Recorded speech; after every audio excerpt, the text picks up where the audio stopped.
They laughed when the deaf bride arrived, until the rancher stood up and said, "She's better than all of you. Montana Territory." 1879. The frontier town of Deerhorn Crossing sat still beneath the high summer sun.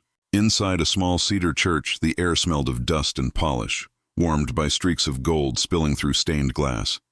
Every pew was full, but not with well-wishers. The townsfolk hadn't come to bless a union. They'd come to witness a spectacle. Whispers flickered between them like the rustle of dry grass. At the back of the church, the double doors creaked open. Elena stood there, small, pale, her modest white dress pressed with careful hands. She clutched a dried bouquet, lace gloves trembling around the stems. Her hair was pinned neatly, and a silver locket hung at her throat, the last thing she owned from her mother. For a long moment, no one moved. Then, as she took her first step down the aisle, the hush twisted into quiet mockery. She smiled, a fragile thing made more of courage than joy. Her blue eyes swept the faces before her. She couldn't hear the whispers curling like smoke, but she saw the shapes of mouths, the sneers, the pity that hid behind polite smiles. She can't even hear her vows. Someone murmured, "Elijah's marrying a ghost," another said under his breath. No voice, no ears. "What kind of wife is that?" Elena's smile faltered, but she kept walking. At the altar, Elijah waited in his pressed vest and starched collar. Handsome, composed, but his jaw was tight, his eyes darting everywhere except her. His parents stood proudly behind him, their stares sharp as pins, their smiles brittle as glass. The priest opened his book, cleared his throat, and began. The words rolled out, low and steady, and though Elena couldn't hear them, she watched each line of his face to follow the rhythm. When the priest turned to Elijah, his tone grew formal. "Do you take this woman to be your lawful wife?" Elijah didn't answer. The priest hesitated. "Elijah?" Still nothing. Then Elijah looked up, straight at her for the first time all morning. His expression wasn't kind. It wasn't even uncertain. It was cruel. "I can't marry a woman who doesn't even know when someone says her name." The words struck like thunder. Gasps filled the church. Then came the laughter, sharp, muffled, merciless. Elena froze. She turned her head slightly, reading his lips again, hoping she was wrong. But she wasn't. He said it with pride. The bouquet slipped from her hands. Petals scattered across the wooden floor. Elijah's mother stepped forward and hissed, "We were doing you a favor, girl." The world spun. Elena's knees gave out, her body crumpling onto the aisle runner. She couldn't hear the laughter anymore, but she could feel it, the tremor in the floorboards, the pulse in her chest, and then a voice cut through the noise, deep, commanding, furious. "That's enough." Every head turned. At the back of the church stood a man broad as the doorway, his coat dusted with trail dirt, his hat shadowing eyes the color of an oncoming storm. He wasn't dressed for a wedding, worn boots, rough ranch coat, but he carried himself like someone who didn't ask for permission. Colt Brenner, the widowed rancher, a man known across the territory for hard work, hard words, and a heart no one could quite figure out. He walked down the aisle slow, each step echoing off the wood like a warning. Elena blinked, unsure if she was dreaming. He stopped beside her, crouched down, and without a word, offered his hand. For a moment, she didn't move. Then she took it. His grip was strong, but gentle. He helped her to her feet, steadied her. Then he turned to the congregation. "She," he said, voice ringing through the rafters, "is better than all of you." Gasps again, this time from disbelief. Colt raised his chin. "And I'll marry her now." The room went still. Even the priest didn't breathe. Elena's eyes widened. She couldn't hear him, but she saw the fire in his expression, the kind of conviction that didn't come from pity. The preacher stammered, "Mr. Brenner, I'm not sure this is—" "I said yes." Colt's tone left no space for argument. Elijah sputtered, "This is madness." Colt turned his head slowly, his voice dropping low and cold. "And yet she's still more woman than you'll ever deserve." The laughter was gone now. Only silence remained, the real kind, the kind that filled every corner of a room. He looked back at Elena, and with slow, deliberate movements, he pointed to himself, then to her. Then he mimed a ring around his finger. Her breath caught. Was this real? Was he truly asking her? The preacher swallowed hard and opened the Bible again. "Then by the power vested in me," His voice trembled. "I pronounce you husband and wife. No applause, no cheers. Only stillness." Colt took her hand and guided her down the aisle. The crowd parted wordlessly as they passed, the same faces that had come for a spectacle now too stunned to move. Outside, sunlight cut through the dust, bright and unrelenting. Colt helped her onto his horse, careful, patient, his hand steady at her back. Neither spoke. They couldn't. As the horse carried them toward the horizon, the whispers faded behind them.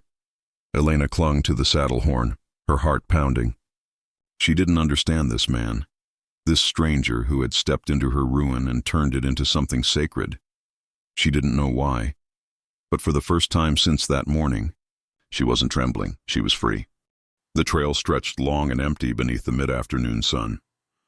Dust rose behind Colt's horse in quiet plumes, settling over Elena's dress like ghostly lace. She rode side saddle, her gloved hands clutching the reins too tightly, every bump in the trail jarring her out of disbelief. He hadn't spoken once since they left the church. He didn't need to. His silence wasn't awkward. It was heavy, measured, like everything he carried. When they finally reached the ranch, the land opened wide before them, rolling hills, wind-bent grass, and a big timber house standing alone against the horizon. The fence stretched far and sure, the sign of a man who worked without asking for help. Colt slowed the horse, then swung down in one smooth motion. He turned, offering his hand. For a second, Elena hesitated, unsure if this was kindness or command. Then she took it. His palm was rough, but careful as he helped her down. Her boots touched the dirt and she looked around. Pastures, barns, a corral. The smell of horses' hay and smoke filled the air. He gestured toward the porch, then walked ahead. Inside, the ranch house was simple but clean, worn furniture polished by years of use, walls lined with tools and weathered books. A fire glowed steady in the hearth. Colt pulled out a chair at the table, motioned for her to sit, then went to the shelf. When he turned back, he was holding a small chalk slate and a stub of white chalk. He set it in front of her and wrote, slow and careful, "You are safe here. Rest. No one will harm you." Elena read the words, her chest tightening. She looked up at him, but he'd already stepped back, removing his hat like he was apologizing for something. She nodded faintly, unable to form a gesture, a thought. Her throat tightened until it hurt. He gave a small nod, tipped his hat again, and walked out. The door closed softly behind him. For a while, she just sat there, staring at the slate until her vision blurred. Then she rose, moving toward the fire. She lowered herself onto the floor and pulled the wool blanket from the chair around her shoulders. The warmth soaked in slowly, not chasing the cold away entirely, just enough to remind her she was still alive. She didn't cry. She'd done enough of that for a lifetime. But the ache that spread through her chest was something different. Not grief, not fear, just the deep shaking question of why. Why would a man like him, strong, silent, rumored to have no softness left in him, step into that church and take her hand when the whole town had turned its back? What did he gain by claiming a broken woman no one wanted? The fire cracked softly. The light danced across the floorboards, warm against her trembling hands. She reached for the chalkboard again and wrote slowly, one uncertain line. "Why did you do it?" Then she set it on the table and left it there. Not sure if he would even see it. Morning came bright and gold, spilling through tall windows and painting the wood floors with lines of light. Elena rose from the small cot he'd shown her the night before. Everything was neat. The bed folded, the wash basin full, a loaf of bread and a jar of honey waiting on the table. No words, no note. Just quiet provision. She drifted through the hall, her bare feet soft on the wood. The ranch smelled faintly of pine and saddle oil. She paused at the window, watching the wind move through the grass like a slow tide. It was strange, this silence that wasn't loneliness. For once it didn't feel cruel. Outside, Colt was at the corral, tightening the rails. His coat hung open, shirt sleeves rolled to the elbows. The man worked like the land owed him nothing, and he meant to earn every inch of it. Elena watched from the window for a long time before turning away. She found herself wandering toward the small writing desk in the corner of her room. In its drawer, she discovered a small leather-bound notebook and a charcoal pencil. Her fingers hovered above the blank page for a long moment. Then, slowly, she wrote, "You didn't have to, but you did." She closed the book and left it on the desk before walking outside. The sun was warm, the air still. She moved quietly through the yard, trailing her hand along the fence post as she went. Colt didn't look up, but she knew he saw her. His hammering slowed, then stopped. When she turned to head back inside, he spoke, not loudly, but with that low voice that seemed to fill the space between words. "Coffee's on the stove." She froze, half turning. He didn't look at her, just went back to work. For the first time, she caught a glimpse of something unexpected, not hardness, not pity, but respect. And in that small moment, standing in the wide morning light, Elena realized she wasn't a charity case in his home. She was a guest, maybe even something more. That night, when the sky turned violet and the stars came out, Elena returned to the desk. Her heart stumbled when she saw the notebook open. He had written back. The page showed a rough sketch of an ear, cracked down the middle. A single line crossed through it. Beneath, in firm, deliberate handwriting, he'd written, "You hear more than most." She stared at the drawing, tracing the lines with her fingertips. The words struck deeper than anything she'd read before. For years people had spoken at her, never to her. They'd called her broken, simple, fragile. But this was the first time someone had told her she saw. Her chest tightened and tears gathered without warning. They came quietly, not from sorrow, but from something long frozen, beginning to thaw. She didn't hear the door open behind her, only saw the shifting shadow on the wall. Colt stood there, hat in hand. Saying nothing, Elena looked up, eyes wet.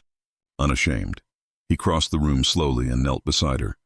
His hand found hers, warm, steady, grounding. He didn't squeeze. He didn't promise. He just stayed. And in that wordless moment, Elena understood something she never had before. She wasn't invisible. She was seen. Days softened into a kind of rhythm. No vows, no speeches, just small things done with care. A mug placed where a hand would search for it. A door held when wind pressed hard. A blanket folded and left at the foot of her cot without note. Elena learned the creaks of the ranch the way others learned hymns. The floorboard near the hearth that sighed when stepped on. The cupboard hinge that whispered near the end of its turn. The gentle wobble in the chair by the window. She couldn't hear them, not truly, but she felt them. The shift of light, the tremor underfoot, the way the air changed when a room breathed. Colt never hovered. He rose before dawn, returned at dusk, and in between was only motion. Mending a gate, shoeing a horse, hauling feed, checking fence line. The work fit him like a second skin, yet he always left a trail of quiet consideration in his wake. Bread sliced, coffee warm, the fire banked just so, one late afternoon. He came in with mud on his boots and a package wrapped in brown paper tucked under his arm. He set it on the table, cleared his throat, a small sound she didn't catch but sensed, and slid it toward her with 2 fingers. No flourish, no look of expectation. Her hands hovered at the twine, careful, curious. The paper came away to reveal a worn, sturdy book, its title hand-lettered along the spine. American Manual Alphabet and Signs, Beginner's Guide. She looked up, startled. His hat brim masked his eyes as he glanced out the window like a man suddenly uncertain what to do with his hands. Elena pressed the book to her chest, a laugh breaking in her throat, silent but bright. She mouthed, "Thank you." The words formed softly, sincerely. That night, the book lived by the fire. After supper, Colt sat on the edge of the hearth, posture straight as fence posts, jaw set with concentration. Elena opened to the alphabet and shaped the first letter with calm hands. A. A tight fist, thumb alongside. He tried, glanced at her for correction, tried again.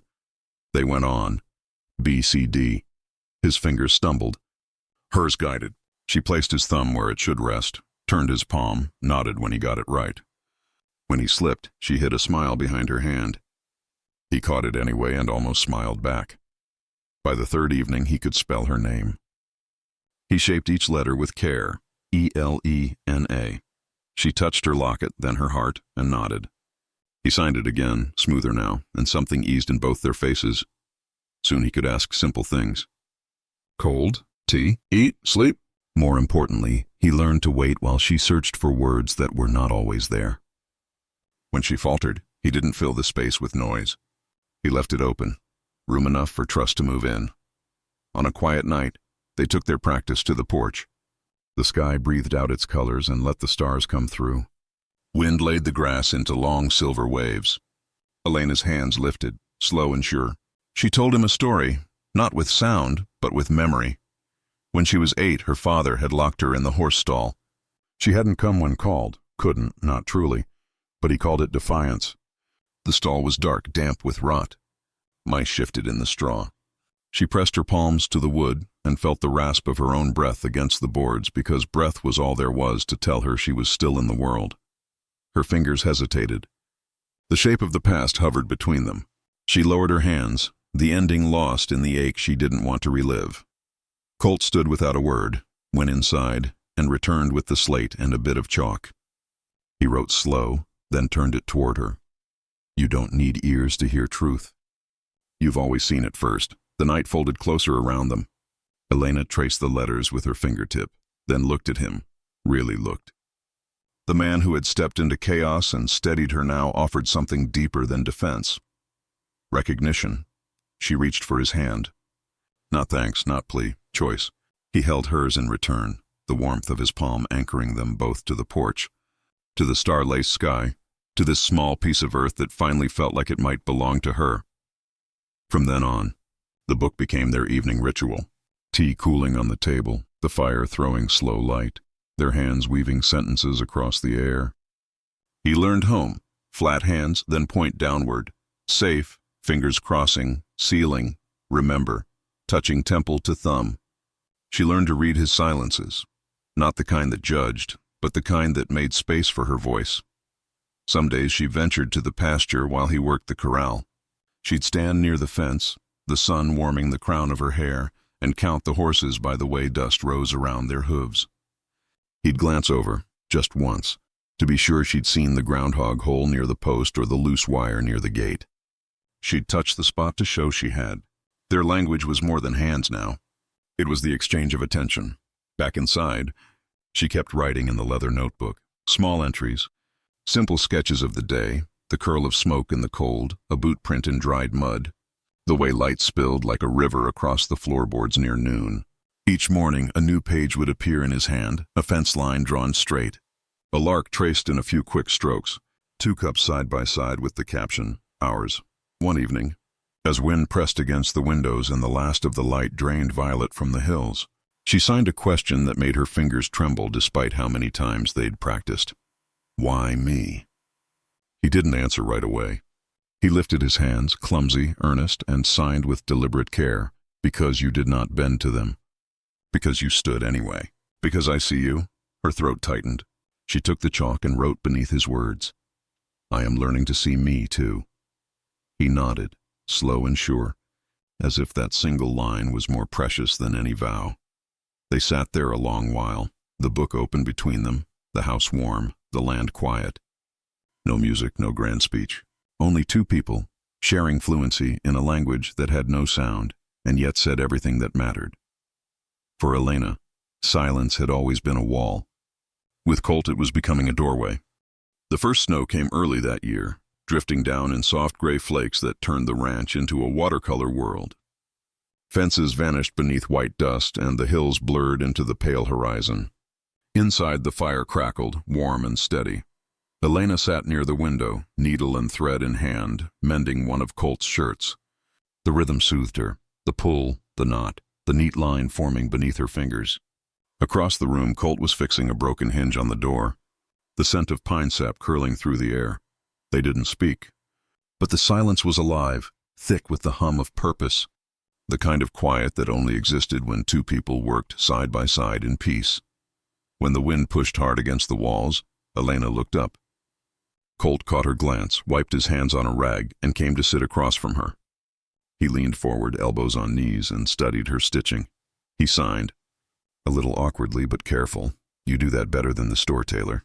She smiled. Shy but sure, signing back, I've had practice. Who taught you? He asked my mother, she replied, her hands pausing. Before she got sick, He nodded slowly, gaze softening.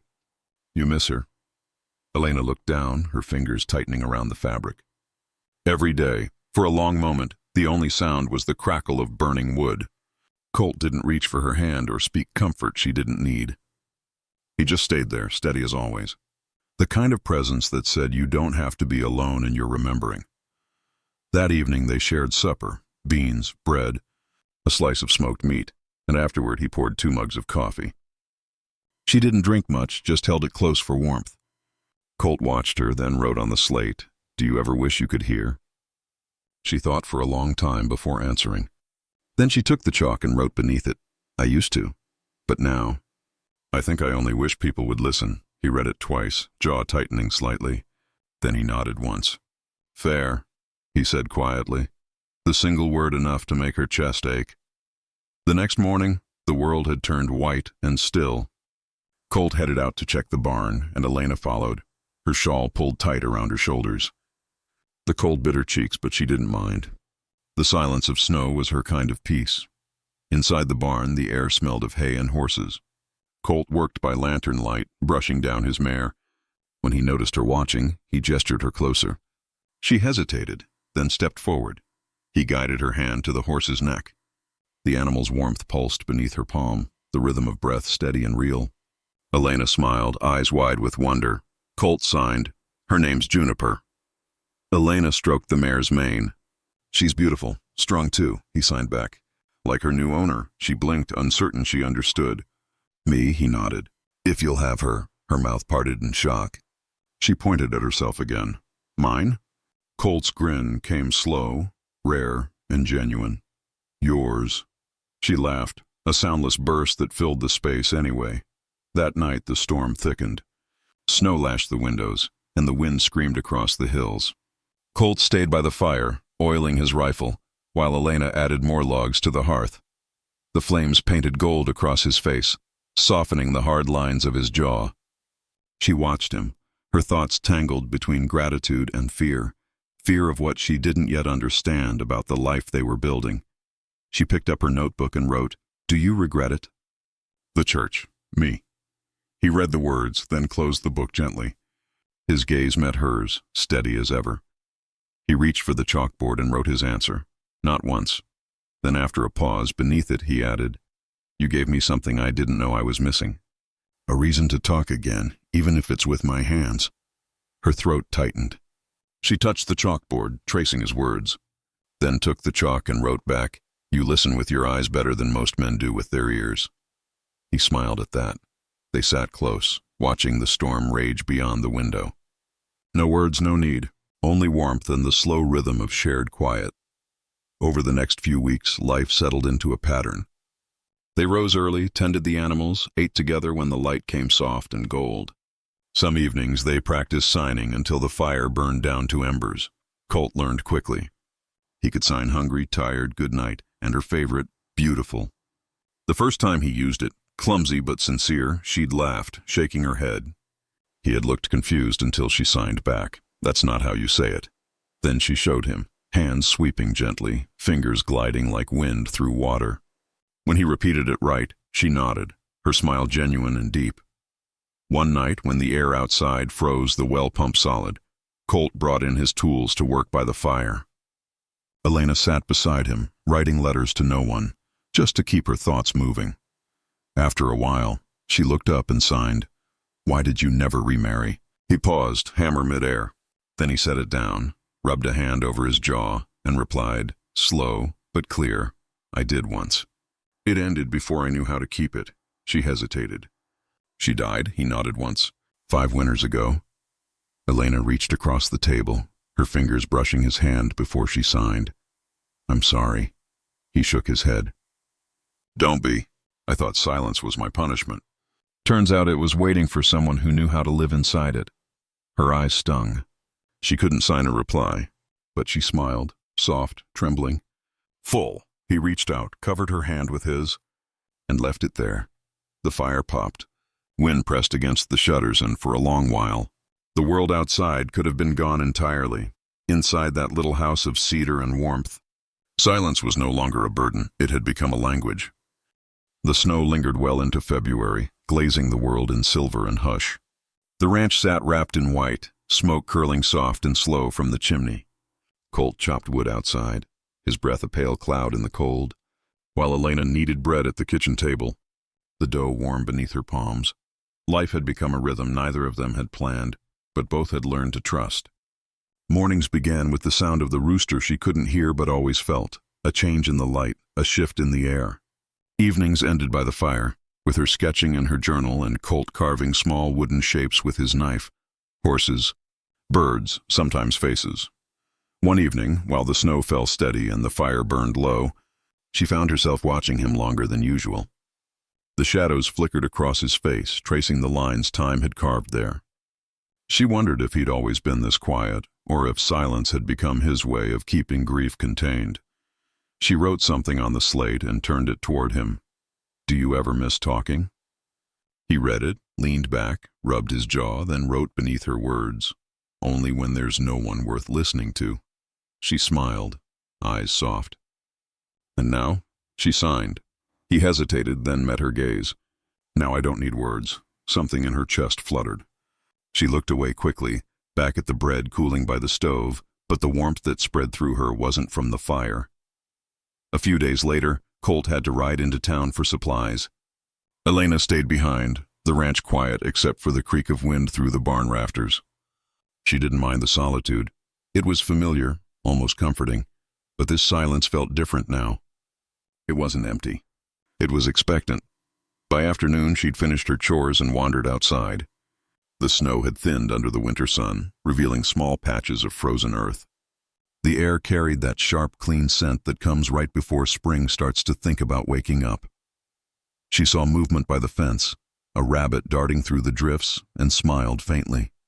But when she turned back toward the house, something caught her eye. A small shape on the porch rail, a locket, not hers, Colt's. The clasp was worn, the silver dulled from years of handling. She picked it up, thumb brushing across its surface, and carefully opened it. Inside was a small faded picture of a woman with kind eyes and a soft smile. Colt's late wife. Elena froze, the air catching in her chest. She stared at that face for a long time, feeling something twist deep inside. Respect, sorrow, and something else she couldn't name. She shut the locket gently and set it back where she'd found it. When Colt returned later, dusted with frost, she didn't mention it. But something about the way he looked at her when he walked through the door, steady, quiet, like he'd missed her, made the question ache on her tongue anyway. That night, as they sat by the fire, she finally wrote on the slate. She was beautiful. He froze. His eyes flicked to the locket hanging now around his neck, then back to her. Slowly he nodded. "She was," he said softly. Elena hesitated, then wrote again, "Do you still love her?" His answer was slow but sure. "Yes." Then, after a pause, "But love doesn't die. It just changes where it lives." She blinked back tears she didn't expect. Her hands shook slightly as she signed. "I understand that." He studied her for a long moment, the silence between them filling with things neither dared to speak. Finally, he said, low and rough, "I think she'd have liked you." Elena's lips parted in surprise. She wanted to ask why, but she didn't need to. The way he looked at her said enough. "Because you're brave. Because you're kind. Because you remind me that there's still good left in this world." The next morning, sunlight melted the icicles on the porch, and water dripped like a slow metronome. Colt saddled Juniper for her to ride, showing her how to balance her weight, how to hold the reins gently but firm. She was clumsy at first, nearly lost her seat once, but he was there, steadying her without judgment. When she finally managed a full lap around the corral, he grinned, a rare, easy grin that caught her completely off guard. She signed. "You're laughing at me?" He shook his head. "No." Proud. Her cheeks flushed pink in the cold, and she looked away quickly, patting Juniper's neck to hide her smile. That night when they returned inside, the air felt different, lighter, easier, the kind of quiet that follows laughter rather than loneliness. They ate by lamplight, and when the dishes were cleared, Colt pulled something from his coat pocket, a small folded paper. He handed it to her. Inside was a rough sketch. It showed two hands, one larger, one smaller, touching palm to palm. Beneath it he'd written, "When you came, I thought I was saving you. Turns out you saved me." Elena's vision blurred. She placed her hand flat against the paper, then lifted it, pressing her palm gently to his. They stayed like that, fingers barely touching, until the lamplight flickered low. No sound, no vows, just the quiet truth between them, alive and wordless. Outside, the wind whispered through the trees. Inside, for the first time in years, Colt Brenner's house felt like home again. And for Elena, who had once been left standing in silence, there was finally someone who understood what silence could mean. Winter loosened its grip one careful day at a time. The snow pulled back from the hills, revealing patches of brown grass and the faint smell of earth waking beneath frost.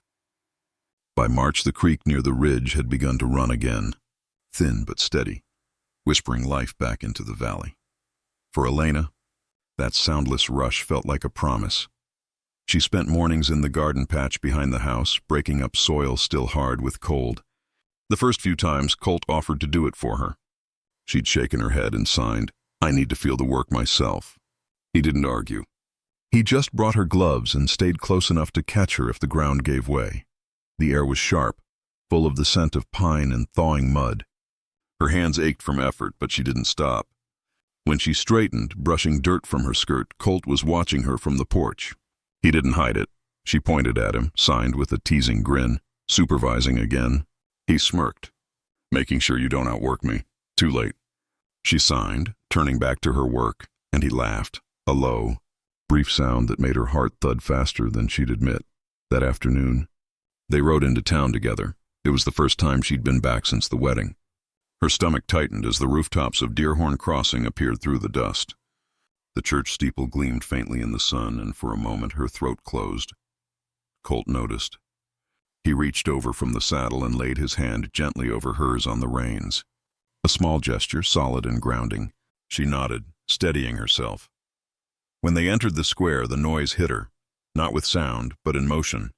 Heads turning, mouths moving, whispers flashing between lips. She didn't need to hear the words to know what they were.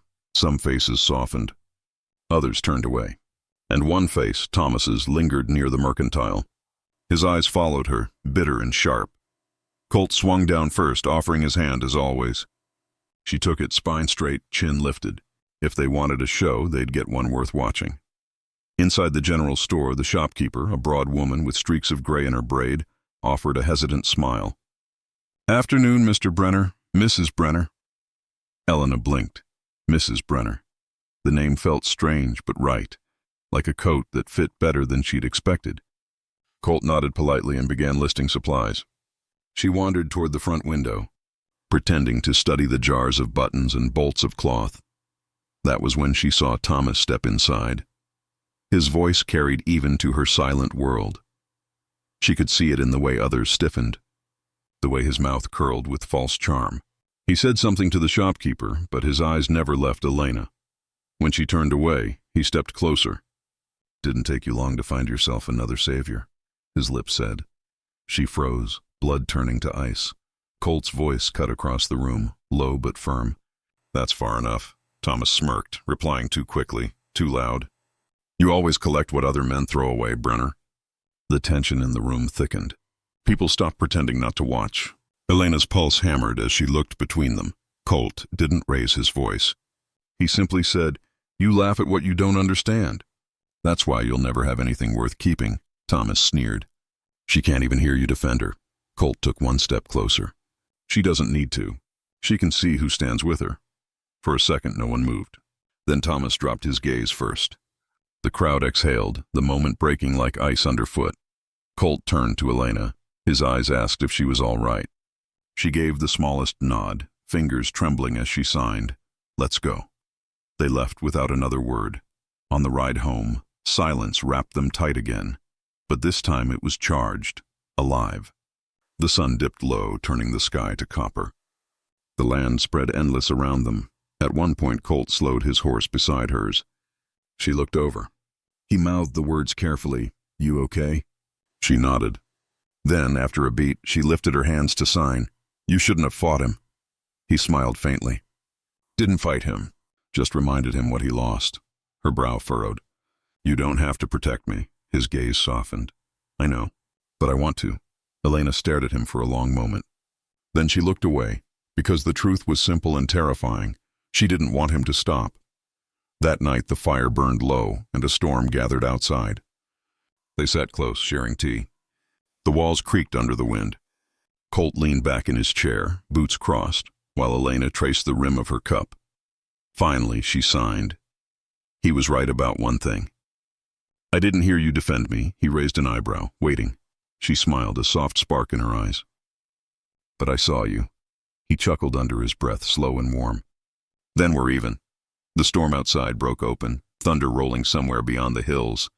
Elena stood, crossing to the window, watching lightning flare behind the clouds. Her reflection wavered in the glass, pale, steady, changed. Behind her, Colt rose, his shadow stretching across the floorboards. When she turned, he was there, close but not imposing. His hand lifted slowly, giving her time to step back if she wanted. She didn't. He brushed a loose strand of hair from her face, his fingers gentle, deliberate. She reached up, catching his wrist, holding it there for a heartbeat longer than necessary. No words, no declaration, just understanding. When he finally let go, she whispered, a habit more than sound, "Thank you." He couldn't hear it. But somehow he understood. Outside, the storm passed, leaving the world washed clean. Inside, something else had begun, quiet as breath, steady as dawn. Neither of them named it yet. But they both knew. This wasn't rescue anymore. It was love, growing softly in the spaces between silence and seeing. Spring arrived slowly, as if testing whether the valley could bear color again. Snow melted into rivulets that fed the creek, and tender shoots of green rose through the mud. The air smelled of pine and rain. At the Bernier Ranch, life stirred with quiet purpose. Chickens pecked at thawing ground. Horses flicked their tails against the morning breeze. And the garden, Elena's garden, began to breathe again. She spent her days planting seeds in neat rows, each one a small promise buried in earth. Lettuce, beans, wildflowers for color. Colt built her a small fence around the plot, not to keep her out, but to keep the world from intruding. In the evenings, they sat on the porch. Sometimes they practiced signing by lantern light. Sometimes they simply watched the hills fade into shadow. The language between them had grown fluent, not just in hands and gestures, but in quiet things. The way she reached for his sleeve when thunder rolled. The way he left an extra cup of tea near her elbow without asking. They had learned to speak without sound. One afternoon, they rode into Deerhorn Crossing again, this time by choice. The town looked different now. Or maybe they did. Elena walked taller. The whispers followed, but softer, less cruel. When they stopped by the mercantile, the same shopkeeper who'd once averted her eyes now smiled and asked after their ranch. Elena responded with signs, slow but confident. The woman watched her hands carefully, then nodded, understanding at least part of it. Small things, but small things mattered. As they were leaving, a woman and her young son approached.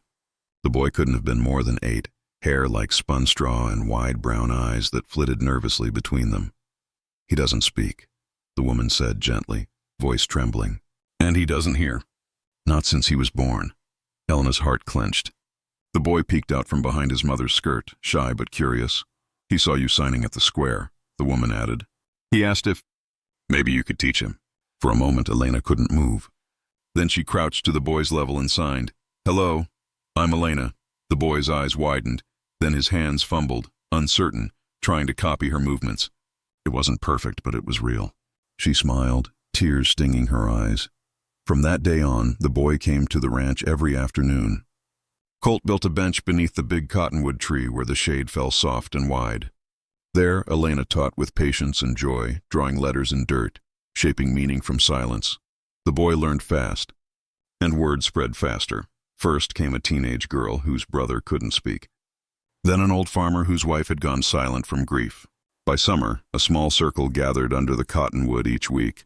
Children, mothers, even a few men. Watching her hands move like wings, learning that silence wasn't emptiness. It was another way to be heard. At night, after everyone had gone home, Elena and Colt would sit under that same tree. The air would hum with crickets and wind, and she'd rest her head on his shoulder. One evening she signed, Do you think they'll ever stop staring? He smiled faintly. Maybe not. But someday they'll stare because they admire you. She looked up at him, amused. You think so? I know so. She touched his arm, slow and gentle. You changed me. He shook his head. No. I just gave you room to show who you already were. Their eyes met, and in that quiet, there was no confusion left. Only recognition. When autumn came, the valley glowed gold. The townsfolk prepared for the harvest festival, a day of pies, music, and dance. It was tradition. This year they asked Elena to attend. The mayor himself sent word. Colt was skeptical. He knew what towns could be like when pride and gossip mixed, but Elena said yes. Before he could object, the square was alive with color and sound when they arrived. Ribbons strung across wagons, pies cooling on windowsills, children racing with bare feet through dust. She couldn't hear the music, but she could feel it, in the stomp of boots, the laughter on lips, the rhythm of bodies moving in time. When the mayor spotted her, he stepped onto the stage, cleared his throat, and said something she caught only half of. But then he gestured to her. The crowd turned. Colt froze beside her, ready to step forward, but she placed a hand on his arm and shook her head. No, she walked to the stage alone. The square fell silent. Every eye followed her as she faced them, her pale dress catching the late sunlight. She raised her hands and began to sign. You once saw me as broken, her hand said, but I was never broken, only unheard. Now you're learning to listen, and that means more than I can say. Colt stepped forward then, not to interrupt, but to give her voice. He repeated her words aloud, his tone low, steady, carrying across the square. When he finished, there was silence, not cruel this time, but stunned, reverent. Then a single clap, another, then the entire crowd. Thunderous applause rolled over her like a wave she couldn't hear but could feel, in the ground, in her chest, in the pulse of something far greater than sound. She turned toward Colt. Eyes shining, he smiled. You didn't just speak, he said softly. You changed them. Elena's throat tightened. She reached for his hand, lacing her fingers through his, and together they stood beneath the fading sky. Two people who had learned to love in the language of silence. And for the first time, she realized she didn't need the world to hear her. It was enough that it finally listened. Spring returned again, soft, early, and kind. The last of the snow melted into the creek, and the hills rolled green as far as the eye could see. The world, it seemed, had learned to breathe easier, just as she had. By then, Colt and Elena had settled into a life that felt simple but whole. They'd moved into a smaller house at the edge of town, a quiet place surrounded by tall cottonwoods and open sky. The porch wrapped around the front like an embrace, and every morning sunlight poured through the windows, turning the wooden floors golden. It wasn't grand. It wasn't fancy, but it was theirs. Out back, they planted a new garden, rows of beans, herbs, and bright yellow wildflowers. The earth smelled sweet after rain, and every day Elena knelt in the soil, her fingers dark with life. Colt built the fence sturdy and straight, humming under his breath while she worked beside him. They didn't need to speak. Every shared glance, every quiet gesture, was a conversation. One afternoon, she brushed her dirt-covered hands on her skirt and looked up. Colt was leaning on the post, watching her the way a man watches something sacred. She smiled, signing, "You're staring again." He nodded. "I know. Why?" she teased. His hands hesitated, searching for words. Then he signed slowly. "Because when I look at you, I forget the world was ever cruel." Her breath caught. She turned away before he could see her tears, but the small tremor in her shoulders gave her away. Colt reached out and rested a hand gently against her back. She didn't move for a moment, just let herself feel the warmth of it, the steady pulse of something stronger than pity, older than loneliness. Love. That summer they began building something new, a one-room cedar building beside the garden. Colt laid the foundation while Elena helped cut boards, her movements sure, her hands steady. When he asked what she wanted to call it, she smiled and signed. A place for silence, but it wasn't silence she meant, it was understanding. Soon enough the townsfolk came again. The same people who once whispered now brought their children, their friends, their hope. The little boy who had come to learn was the first to sit at the table inside. Then 2 girls, then 5 more children, all watching Elena's hands move like sunlight through water. They learned letters, signs, the shape of words unspoken. They learned that sound wasn't the only way to listen, and Colt, who never liked crowds, stood quietly in the doorway, arms folded, watching her teach. Sometimes she'd glance at him, catch his smile, and know she was exactly where she was meant to be. One evening, as the sky turned amber and the children ran home, Colt called her over. His hands were rough with work, his shirt streaked with dust, but his eyes held a warmth that made her heart stir. He pulled something from his pocket, a small cloth bundle tied with twine. Inside lay a silver ring. Simple and unpolished, its surface catching the last light of day. Elena blinked, looking from the ring to him in surprise. Colt knelt, awkwardly, not like a man rehearsing, but like one speaking straight from his chest. He signed, slow and deliberate, not for duty, for love.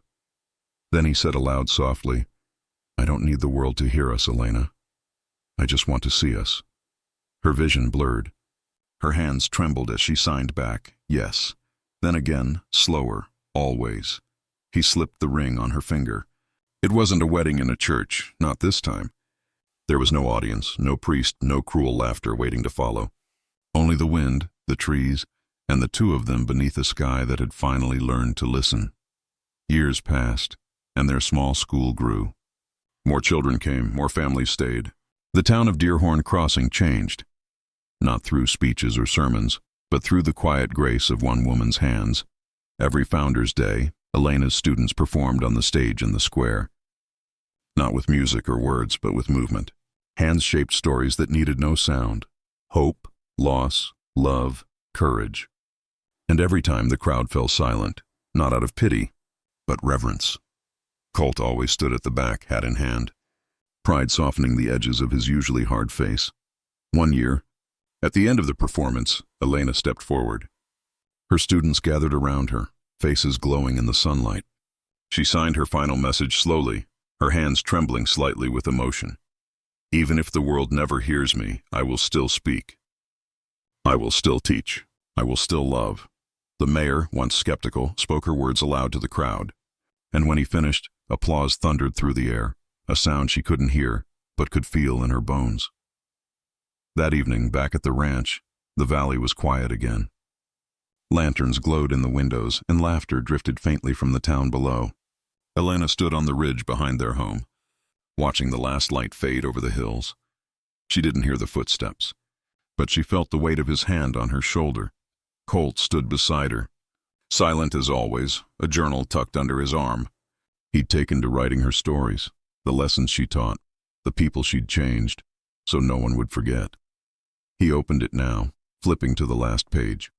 In his rough handwriting she read, "She was born without sound, but she taught a whole town how to listen." Her eyes glistened. She reached up, brushed her fingers over the words, and then turned to him.